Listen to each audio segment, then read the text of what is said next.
partir du moment où on essaye de nous contrôler, ça veut dire qu'on sert à quelque chose.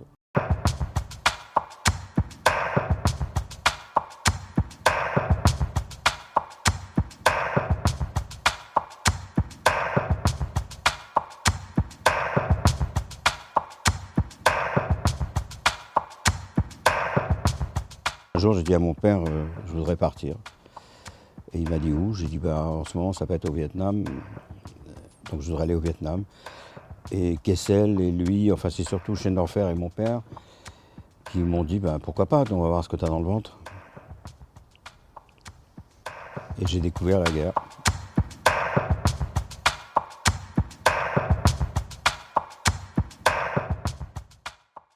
Le Vietnam, en fait, c'était assez simple. Enfin, c'était une guerre à flux continu. C'est pas une guerre qui montait et descendait. Il y avait des combats tous les jours. Et les Américains étaient très, très ouverts à la presse. Les Américains sont légalistes. Donc, à partir du moment où, dans leur loi, la presse est libre, ils nous ont laissé faire ce qu'on voulait. D'ailleurs, c'est même eux, ce qui ne serait pas possible aujourd'hui, qui ont dénoncé le massacre de My Lai, où un lieutenant américain avait fait massacrer par sa section tout un village, femmes, enfants, bébés, etc.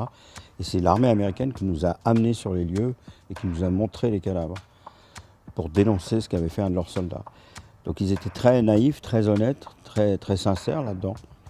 Alors après, ils ont compris que l'opinion publique avait basculé à cause de quelques photos iconiques.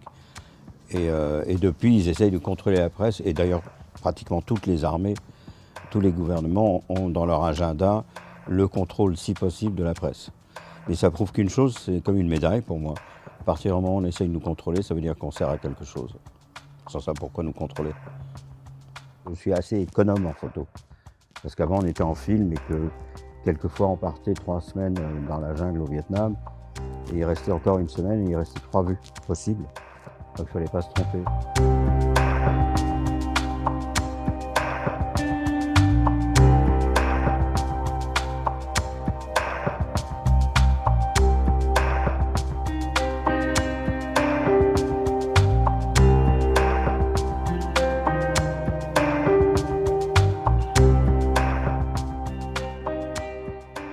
Le reportage, c'est un recommencement permanent. C'est-à-dire que quand on arrive, c'est comme si on n'avait jamais fait de reportage et c'est comme ça qu'on garde sa fraîcheur. C'est la curiosité qui prévaut. Rencontrer les gens, écouter ce qu'ils ont à raconter, essayer de comprendre pourquoi. Donc en général, avant de partir, je lis beaucoup sur le pays, sur comment ils en sont arrivés là, l'historique.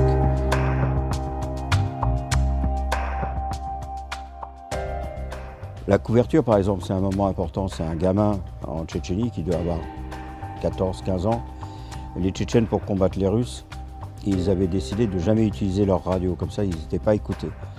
Donc, ils utilisaient des runners, des coursiers, on va dire. Donc, ils donnaient un message écrit à des jeunes garçons. Ils leur filaient des munitions supplémentaires, comme la roquette que l'enfant porte sur son épaule, pour fournir des munitions aux gens qui étaient sur le front. Et il y avait 3-4 gosses qui partaient pour essayer de donner les ordres et organiser l'attaque. Et sur 3-4, il y en avait bien un qui n'était pas tué, qui arriverait, pas toujours.